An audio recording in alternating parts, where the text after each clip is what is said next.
मैं हूं नीरज श्रीवास्तव और चुनाव बीत चुका है और परिणाम भी आ चुके हैं, लेकिन इस चुनाव में कई सीटों पर बड़े उलटफेर हुए हैं और इसके साथ ही नोटा का भी प्रयोग हुआ। तो हमारे साथ ओबीसी पार्टी के राष्ट्रीय अध्यक्ष काली शंकर जी हैं और काली शंकर जी से हम जानेंगे कि उनकी भागीदारी इस चुनाव में भले ही नहीं रही है, लेकिन किस तरह से समीकरण जो चेंज हुआ है इसके बारे में आप चूंकि काफ़ी वरिष्ठ नेता हैं, समाजवादी पार्टी में भी रहे और अब आपकी पार्टी भी है ओबीसी पार्टी। तो क्या लगता है ये जो बड़ा उलटफेर दिखा है सीटों पर, क्या वजह मानते हैं? भाई साहब देखिए, जो सबसे बड़ा उलटफेर रहा, भाई देखिए, जैसा कि आप जानते हैं कि आज जितने भी सत्ताधारी दल या गैर सत्ताधारी दल जिन लोगों ने चुनाव में पार्टिसिपेट किया, जैसा कि आप जानते हैं इस चुनाव में लोकसभा में हम लोगों ने पार्टिसिपेट नहीं किया क्योंकि 20 अप्रैल 2024 को ही हमारी पार्टी का रजिस्ट्रेशन हुआ। तो जैसा आप जानते हैं कि हम लोगों ने पहले ही चुनाव से पहले हमारी ओबीसी आर्मी ने और ओबीसी पार्टी ने यह आम जनता और अपने अधिकारियों और पदाधिकारियों और कार्यकर्ताओं से यह आह्वान किया था कि ये जितने लोग चुनाव लड़ रहे हैं, जब ये लोग सत्ता में रहते हैं, चाहे वो कांग्रेस पार्टी हो, चाहे वो समाजवादी पार्टी हो, जो जातीय की पार्टियां थीं, जिन्होंने सब्जबाग दिखाया था, जिसमें निषाद पार्टी, राजभक्त की पार्टी, पटेल की पार्टी, मौर्य की पार्टी, हम लोगों ने कहा था कि आप लोग नोटा दबाइएगा। और जब ये सत्ता में रहे तो ओबीसी की बात नहीं किए, जब सत्ता में रहे पीडीए याद नहीं आया, जब सत्ता में रहे तो आबादी के अनुसार भागीदारी याद नहीं आया, जब सत्ता में रहे तो जाति जनगणना इनको याद नहीं आया, मगर सत्ता के हटते ही इनका प्रेम उमड़ उमड़ के ओबीसी के प्रति बढ़ने लगा। तो ओबीसी समाज लगातार धोखा खा रहा था। तो जो हमारे संवैधानिक अधिकार था, आबादी के अनुसार जो हम लोग आरक्षण की मांग कर रहे हैं, लगातार आज से नहीं 50 साल से, देश की आज़ादी के बाद से मांग कर रहे हैं, वो कहीं ना कहीं धोखा और धोखेबाजी के चक्कर में फंस गया हमारा अधिकार। तो हम लोगों ने नोटा दबाया और आपने देखा, अगर आप पिछले चुनाव से तुलना कीजिएगा और इस चुनाव में देखिएगा, ऐसा उलटफेर हुआ जहां प्रत्याशी जितने मार्जिन से हारे हैं उससे अधिक वहां नोटा पड़ा हुआ है। तो उत्तर प्रदेश की तमाम ऐसी सीटें हैं जो प्रभावित हुई हैं और ये प्रभावित अभी तो ये हमारी झांकी थी, मगर 2027 में जो देश की ये पहली पिछड़ों की पार्टी बनी है ओबीसी पार्टी, अपने दम पे उत्तर प्रदेश में सरकार बनाएगी और अपने हक के लिए कानून बनाएगी, क्योंकि ओबीसी समाज के लिए कोई ऑप्शन नहीं था इस चुनाव में। अगर बात करें जो अखिलेश कह रहे थे पीडीए फार्मूला, पिछड़ा दलित अल्पसंख्यक, तो लग रहा ओबीसी का जो वोट था वो इधर गया, अखिलेश के पाले में गया या गठबंधन के पाले में गया, जिसका भाजपा को नुकसान उठाना पड़ा, या फिर जो अब की बार 400 पार और जो राम को लाए हैं हम उनको लाएंगे, ये सब जो नारे चल रहे थे, या फिर जो संविधान की बात को लेकर, आरक्षण की बात को लेकर जो गठबंधन लोगों के बीच में गया, उसका प्रभाव पड़ा, क्या मानते हैं? भाई देखिए, जनता बहुत होशियार हो चुकी है। जनता को अब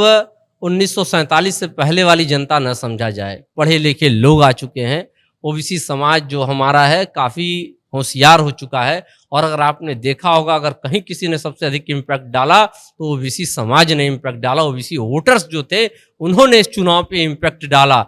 क्यों इम्पैक्ट डाला, उसके पीछे कारण था। सबसे बड़ा कारण जो उत्तर प्रदेश में जो पार्टी जो सत्ताधारी है, जो डबल इंजन की जिसकी सरकार थी, उसके हारने का जो सबसे बड़ा कारण था, जब ओबीसी आर्मी ने, जो ओबीसी पार्टी है, जब इलाहाबाद हाई कोर्ट में हम लोग गए और उत्तर प्रदेश सरकार को जाति जनगणना के लिए नोटिस दिलवाने का काम किया, और जब विपक्ष ने विधानसभा में माननीय योगी आदित्यनाथ जी से पूछा कि जाति जनगणना पर अब आपका क्या कहना है, तो उन्होंने साफ कहा था कि हम जाति जनगणना नहीं कराएंगे। तो ओबीसी समाज ने गांठ बांध के रखा था, अभी हम क्या बोले, अब समय आने दो, हम तुम्हें बता देंगे। तो जब समय वोट, जो संवैधानिक शक्ति वोट का बटन दबाने की बारी आई, ओबीसी जनता ने बता दिया। कुछ लोगों ने नोटा पे दबाया और हम लोगों ने आह्वान किया था आम अपने ओबीसी वोटर से, जो कम घातक होंगे उनको वोट दे देना। और आपने देखा कि चूंकि ओबीसी पार्टी इस चुनाव में नहीं थी,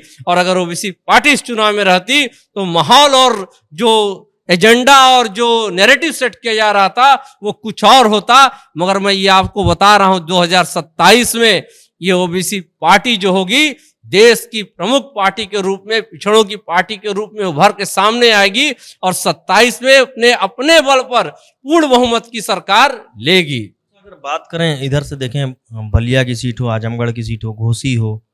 फिर आप आ जाइए, जो बांसगांव सीट थी बहुत कांटे की टक्कर रही, लेकिन बलिया, संत कबीर नगर, घोसी, आजमगढ़ और फिर संत कबीर नगर से आगे चलिए बस्ती, बहुत बड़ा उलटफेर हुआ। संत कबीर नगर में कैबिनेट मंत्री संजय निषाद के बेटे अपनी सीट नहीं बचा पाए, प्रवीण निषाद। फिर उसके आगे बढ़ते हैं, अयोध्या जैसी सीट पर बड़ा उलटफेर हो गया, समाजवादी पार्टी का जो गठबंधन प्रत्याशी थे उनको जीत मिली।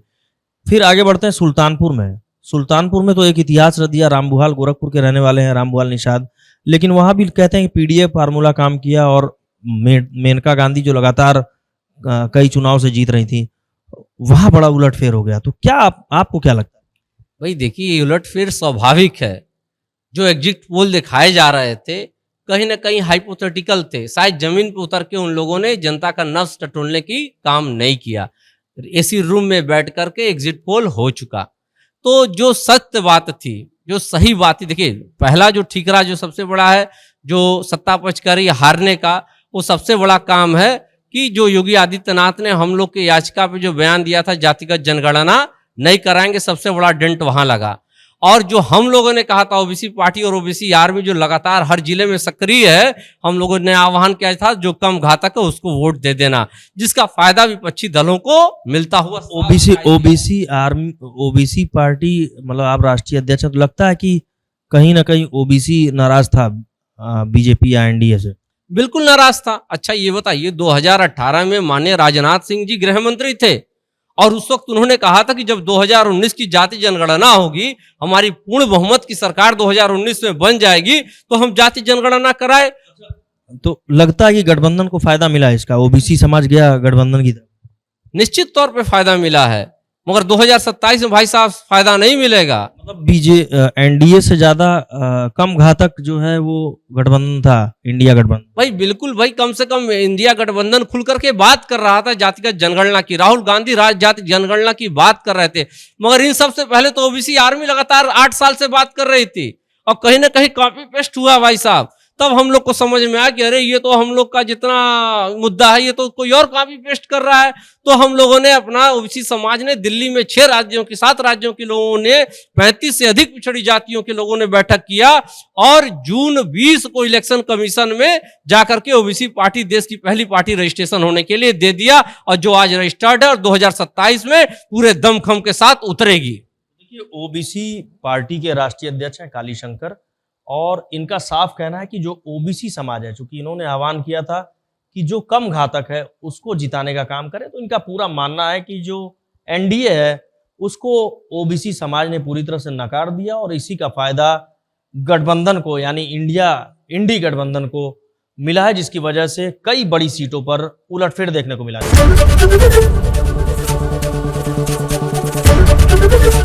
एबीपी गंगा, खबर आपकी, जुबान आपकी।